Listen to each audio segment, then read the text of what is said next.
खोक्या प्रकरणात विलन ठरवून माझ्या खुनाचा कट होता. खोक्यानं धसांना हरणाचं मांस कसं पुरवलं हे सांगून बिष्णोई समाजात मला विलन करायचं होतं. सुरेश धस यांचा गौप्यस्फोट. खोक्या भोसलेनं मला हरणाचं मांस दिल्याचा आरोप टीपी मुंडेंनीच माझ्यावर केलेला. सुरेश धस यांचं विधान.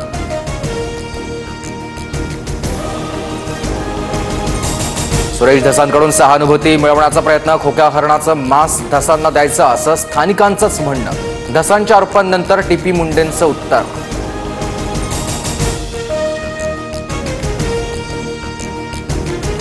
बनासकांठामध्ये भट्टाक्यांच्या गोदामाला भीषण आग. 17 जणांचा होरपळून मृत्यू. अनेक कामगार जखमी. पाणीला तापवणाऱ्या बॉयलरचा स्फोट झाल्याचा अंदाज.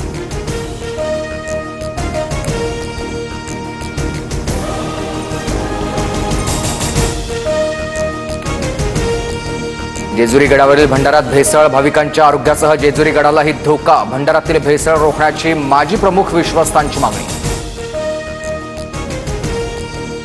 अनेक जिल्ह्यांना पावसाचा ऑरेंज आणि येलो अलर्ट. जळगाव नाशिकला ऑरेंज तर ठाणे रायगड आणि रत्नागिरीला येलो अलर्ट.